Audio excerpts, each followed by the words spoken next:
the peak humidity for the night was 100 degrees, or not 100 degrees, 100% humidity for the night. So it was really humid and hot. My hair is really showing it today. Have you ever wondered what it would be like to sell everything and move into an RV? To uproot your life and hit the open road? That is exactly what we did. Join Mike, Chelsea, and our dog Shadow as we share our nomadic adventures on the road and travel to places we've only dreamed of. It's not always easy, but it's always an adventure, and there's always something new to see. Follow us on this journey. Together, we'll discover what the open road has to offer and the possibilities revealed along the way. Welcome to Cox Camping.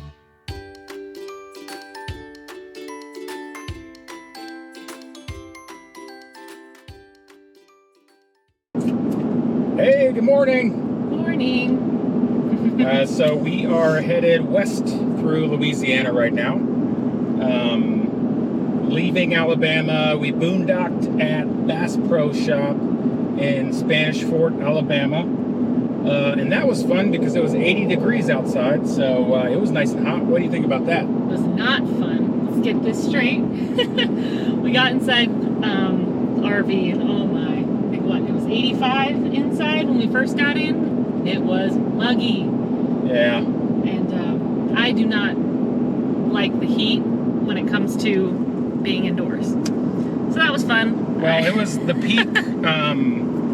peak humidity for the night was 100 degrees, or not 100 degrees, 100% humidity for the night. So it was really humid and hot. My hair is really showing it today. So we had the fans going inside the RV, but that only helps so much.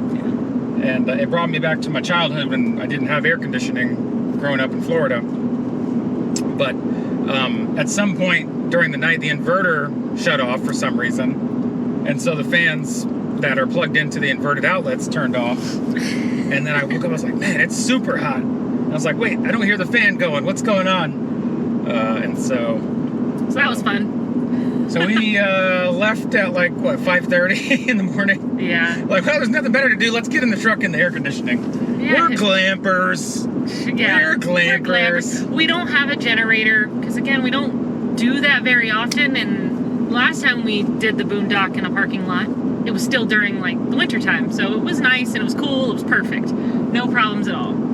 So definitely harder to do it in the heat because I want it to be like 60 degrees when I sleep, even though he'll only let me do like 65. But yeah, it was steamy. Yeah. Well, 68 is what I set the air conditioning to when it's hot outside at night, not during the day. But for sleepy time, I put it to 68. In the wintertime, I'll set the heat to like 57. So like in the RV, it'll slowly go down and creep down. But that's for the main furnace. I'll set the electric space heater in the living room to 62 at least. And that'll kick on, and that'll usually run the whole night. And then only if it gets below 57 will the propane furnace kick on. Most of the time it doesn't, because we're not in areas that freeze. The only time that kicks on is if it gets into the mid-30s. Other than that, the electric heater actually does a pretty good job of keeping the whole RV above 57. But yeah, 68 for a bedroom at night in the summer is what I give her.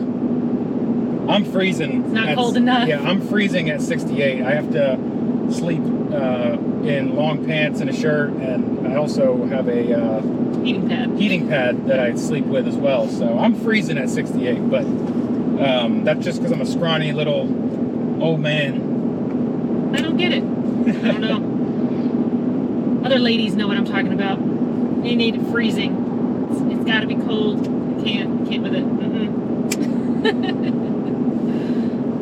Last night it was fine though. But yeah, he got up so many times. I swear I was just taking mini naps most of the night anyway. So it was hot. It was hot, but I was trying to sleep, and he's over here getting up constantly. Instead of just laying in bed and suffering, like me, constantly getting up, Well, I got rocking up. the whole thing. Because again, we So don't drop. I got up anything. once to close the windows because it was so humid. I was like, well, maybe as the temperature drops, since we have the damp rid bags and stuff, and we have air circulating, maybe it'll drop the humidity inside the unit and cool it off. That didn't help. So it's another point. I opened the windows back up to get air flowing through there. So, which for a little bit it was actually not bad. There was a very brief period it wasn't bad, but then the inverter cut off, and so my fans turned off, and then that's when it got really hot again. So that was fun. But the dog's been doing pretty good overall. Today she hasn't really whined at all while we've been on the road, only when we stop. Perfect.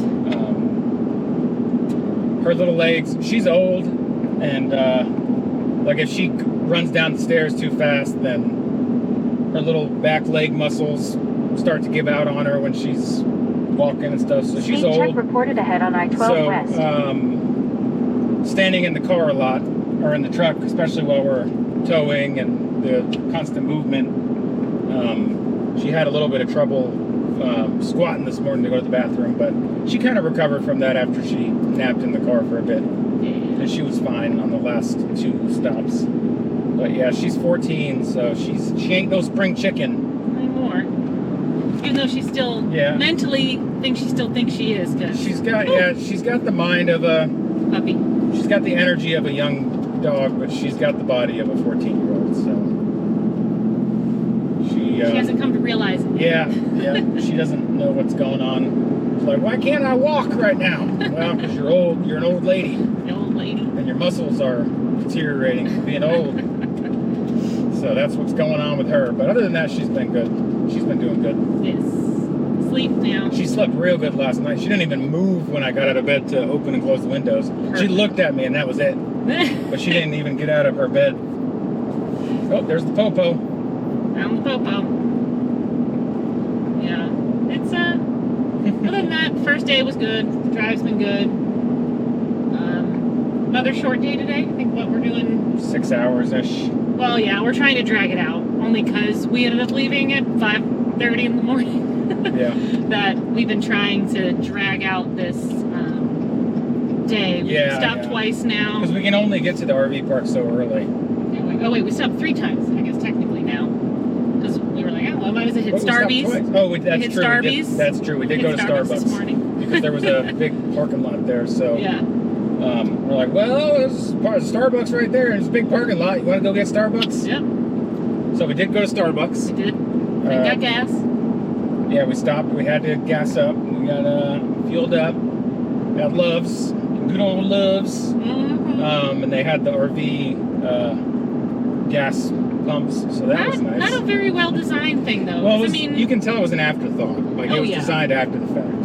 because again, I mean, But hey, at least they put it in there. That was nice. I mean, they did, but if anything, they should have put it at an angle or something. And then there's people just like parked lined up on the back far side of it. There's not a whole lot of room. And for how long we are, there was no way that we'd be able to pull straight through because also the space is so small. I don't know. It definitely isn't designed nicely. That we got lucky we were able to like spin all the way around and get the end spot. So we were kind of like just strung out across the parking lot because... Hey, my tire meter fell down there. Can you grab it? Yeah.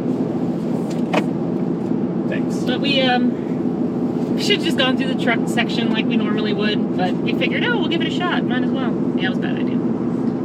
It just easier going through the truck thing, and then of course the pump isn't as fast as Yeah, but it's still faster than most places. Okay, so I guess that wasn't an exit only. It said exit only. Oh, well, I do. Well, might as well stay here. I'm gonna stay here for a minute. It's not too busy. No. It was still pretty fast though.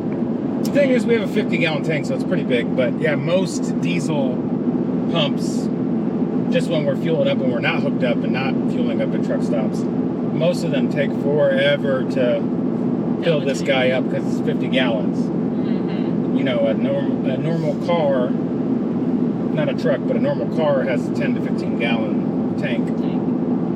This thing is freaking 50 gallons, so it takes a hot minute. takes some time. But it's nice because you can go, when you're not hooked up, you can go 600 to 700 miles on a tank, so it's nice. Yeah. You can go a few weeks without fueling up, so that 50-gallon tank is nice when you're not hooked up. It really When is. you are, you get, like, I mean, we're at 10.3 miles per gallon right now with the trailer hooked up, and that's actually a lot of stop and go because the roads are pretty rough, so I have to slow down to help with the rocking on the trailer. So that's actually not too bad considering the amount of stopping and speeding up I've been having to do, or slowing and speeding up at least. Well, I mean, luckily we could still get a good 4 to 5 hours of driving on one full tank. If we wanted to, yeah. If we want to. I We usually don't won't usually drive push that it. long. Yeah, I usually won't drive that long straight. Yeah, the longest I'll usually drive straight is about 3 hours. And now we'll take a break. Yeah. Get the truck a minute. But while pulling, if we were just driving regular, then that's different. But That's true. you're getting lower fuel mileage, and you got the dog with you, and you want to let her stretch her legs and make sure she gets to go to the potty, and make sure that she gets water and food and all that good stuff. So 3 hours today. We'll stop more often because, like Chelsea said, We're killing time. We left really we early. left really early. I told her, what was it? On Wednesday when we got to the gym, I was like, only 2 more days at the gym and then we'll get a break. And Get to sleep I in, told her, I was Chelsea. like, we get to sleep in on Saturday. And I was like, honestly, we don't have a long day. We can sleep as long as we want on Saturday. But that was, I looked at the weather and it was supposed to be 68 for the low. And I was like, well, when we arrive, it's supposed to be in the low 70s, so it shouldn't be too bad. But then we got there and it didn't even get below 70.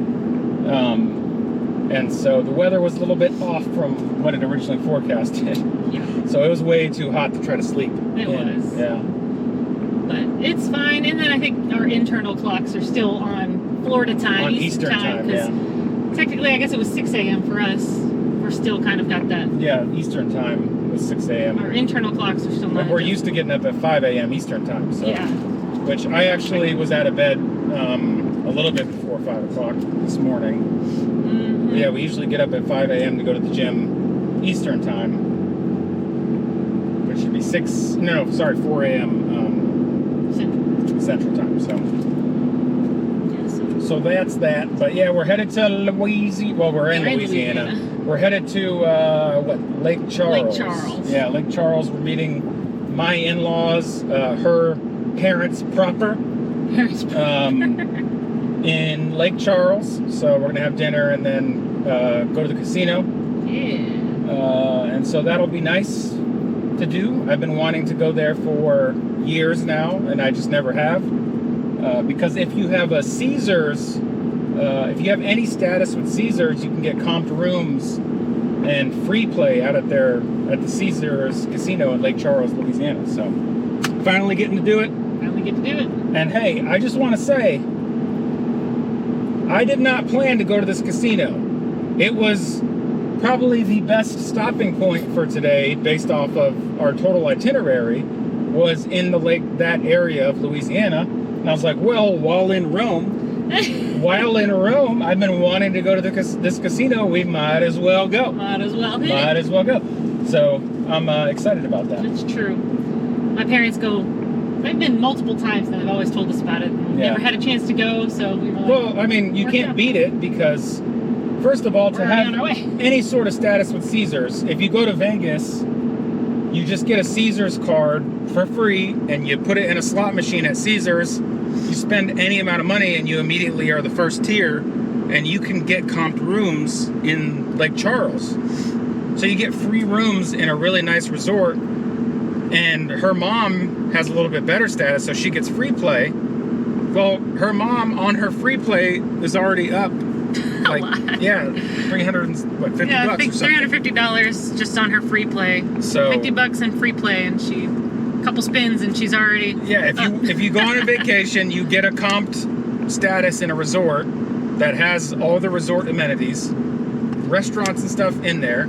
Well, if you go to any restaurant out to eat on a Saturday, you're going to spend money anyway. Okay, that's a given. Mm-hmm. That's a wash on the dinner, so you're spending money on the dinner.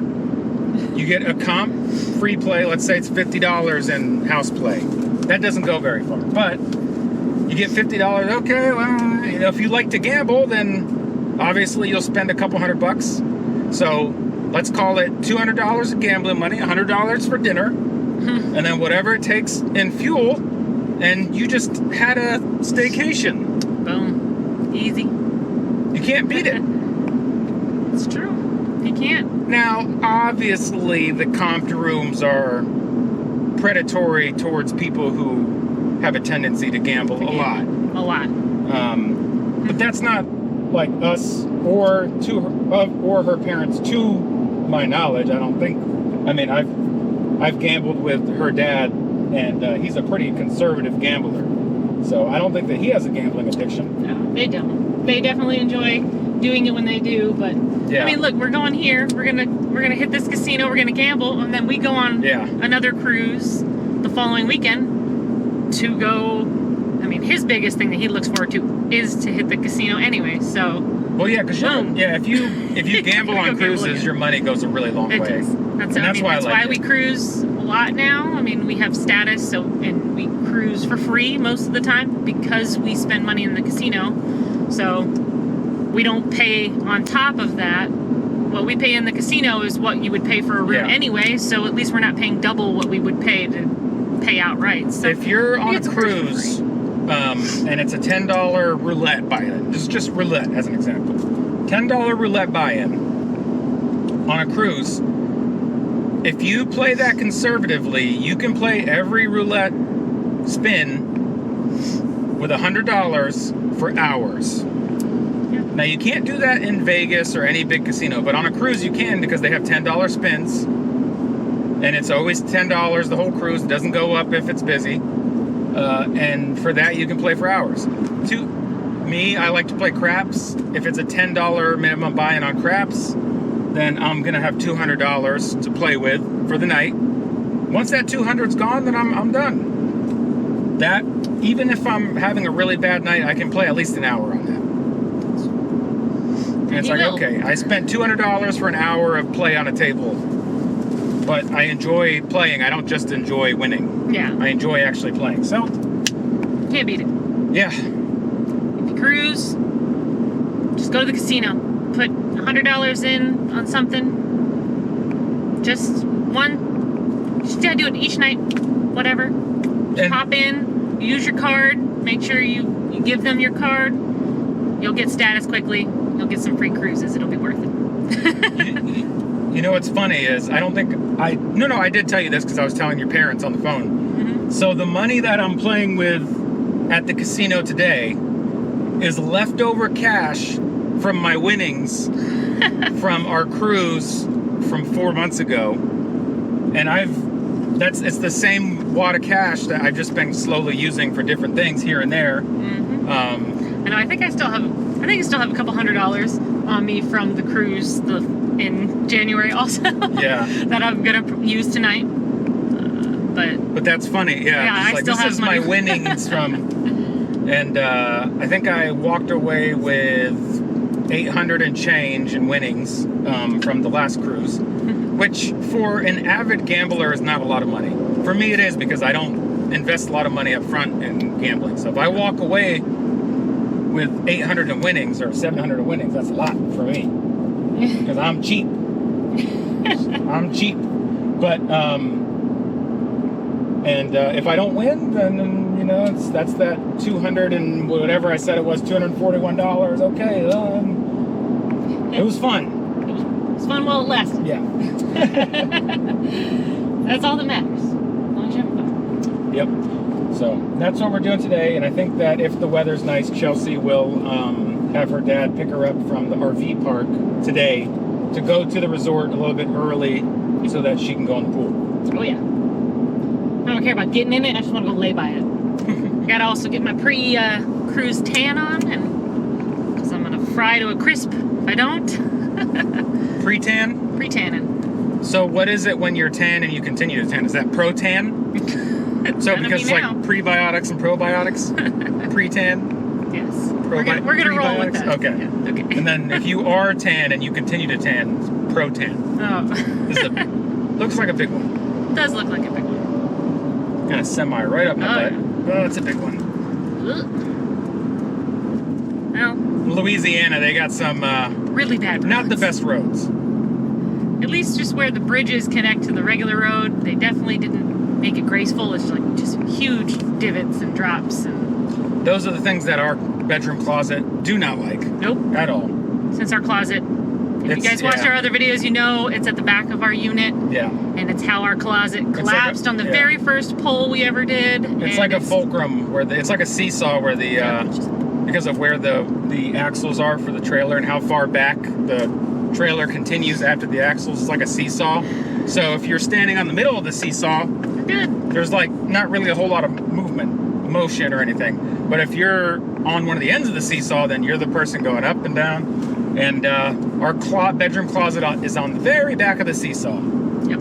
And it's like things just get flicked. And so now this is our first full pull days with our new, because we have a washer dryer combo now that we put in, and it's heavy and it sits in the back of the unit right in our closet. So we're also worried with all that extra flick and weight. We're hoping it doesn't blow through the floor. Let's just say that. More so because, well, you know how these things are made. You never know. Yeah, I mean, it's a trailer frame with plywood. Seems like paper wood, we'll call it. Yeah, with plywood, board frames, and particle board. Yeah. That's all the whole thing is. And with, the way we saw how the closet was built, how it collapsed on the very first one, that screws were bolted into nothing. Yeah. And so the whole thing just ripped out of the ceiling. There's a lot of shoddy craftsmanship. Yeah. So like on paper, no support beams. Yeah, on paper the design probably works fine, but when these are on the assembly line, these RVs, ain't nothing stopping them from getting assembled. So if they don't have the right thing right then and there, they're gonna find something out of their scrap pile to make it work. Oh yeah. You get different types of screws that are supposed to be in the same wall. They're all mismatch, different lengths. Especially when they think it's like there's something you'll never see. Like when I took the dining room table out. It's like, oh, well, they'll never see this because you have to actually take and it's like, wow. Yeah. Kind of makes you nervous, yes, about the things that you don't see.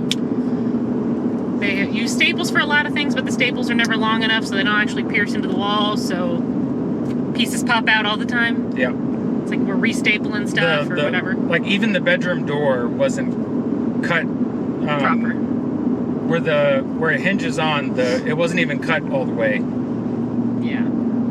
So the door wouldn't latch. Yeah, it wouldn't latch after, like if you're not perfectly level, it wouldn't latch.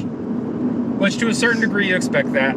But in this situation, it wasn't even cut for the full size of the actual, whatever that thing's called. I know, latch, hitch, whatever it is. But you know what it is, the part, that little metal piece that screws onto the wall. It wasn't even fully cut inside of that. It's true. So we had to take that off and... We turned into real crafty people. Drilling our own holes. We even redid the screws on the hinges of the door because some of them weren't crooked. Oh yeah. From where like somebody was too lazy to actually like get on their knee or something. They just tried to screw it in at an angle. Yeah. So that type of stuff happens no matter what manufacturer you get. Which is why everyone gets kind of like tribalistic on their manufacturer. It's like Ford and Dodge and all that. All the different. With the RV vendors, don't get tribalistic. They're all thrown together like junk, unfortunately, because they're all minimally regulated. And the thing is, if there isn't really good supervision and quality control, then it's a statistical certainty that something is going to be kind of put together poorly at some point. Yeah. So that's why I always say they're all put together pretty crappily. Get the one that has a good warranty that's easy to use. Which for us, we got the extended Keystone one where You can take it to any of the authorized repair centers for warranty maintenance, but also, depending on certain things, they'll even pay to have a mobile tech come out to repair things. So that is probably one of the saving graces, I would say, for Keystone in our unit, and the fact that we have all these residential things and all the things that we like, that you don't realize that you like until you have them. Until you have it. Not to say I wouldn't buy something else, but that's some of the things I am grateful for with having Keystone. But don't get me wrong, there's some really shoddy craftsmanship in our RV. Oh yeah. But if you're in these RV groups, you know that it don't matter. We were prepared in advance. Yeah. We stocked up on plenty of things. We have, again, we had to become real good, carpenters, craftsmen. I mean, we definitely, every day we get in after travel, we expect to have something. We either find screws that we don't know where they came from. You find panels that are starting to pull away that you're having to get ready to prepare to fix again. Yep. And then the closet. At this point, I expect the closet to be busted every single time. We just do our best with it. Yeah. I started bagging everything off, and the closet's become it's just there. We've seen a few, especially with in the Avalanche Facebook group. We've seen a few ideas of what we want to do, and what we want to do is build like a shelving unit into the closet that also reinforces the rod, because that's really what the issue is the rod, and the rod holders completely collapse because there's not enough. There's no middle support. There's not enough support for the rod, so it completely pulls the screws out of the hooks, and I've posted about it in the Avalanche group. It happens to every single one. And so what we want to do is really create a custom shelf that we build into the closet, and then cut a hole to reinforce the rod in the middle, kind of. Yeah, it's something that if we did it needs to be when we're back home for longer than a few weeks, just because we're going to need my dad's expertise on that. No, we don't. Yes, we do. Because we don't have the tools, and we're not buying those kinds of tools. All we need, we need one thing, which is it's a bit. Baby, I love you, but you're not a builder. I'd rather it be done right. Okay. I've gotten into this conversation with you. There's always the conversation, well, have you ever done that before? Okay, no. But everybody has a first time of doing something. You can't learn how to do something without actually doing it. And every single repair I've done and improvement I've done on the unit, you should have a little bit of faith by now. If you want to build it, good luck. That's all I'm saying. It's just math. That's all it is. I don't need to design it. I just find something online and just follow the math. It's like, okay, measure here, cut here. That's it. That's all you got to do.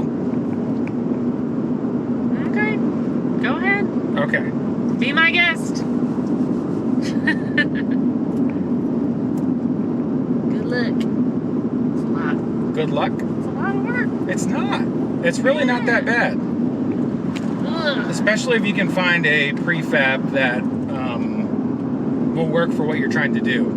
Or that you can alter, some sort of prefab that you can alter to put in there, and then you just would cut the hole for the rod at the appropriate level. I mean, look what I did with a freaking, curtain rod. The curtain rod, that metal curtain rod we bought to reinforce the actual shelf. Yeah, but we're not even using it. Well, we're not using it now because there's no weight in the closet. You took everything off. Yeah. That's true. But hey, it worked. Too good, actually. It worked. Not good enough. It worked too good. It's never good enough. But yeah, so that's what's going on with us. We're living. We're moving. Yeah. Again. That's okay. That's fine. I'm happy to be on the road. Oh, that was nice. What was it?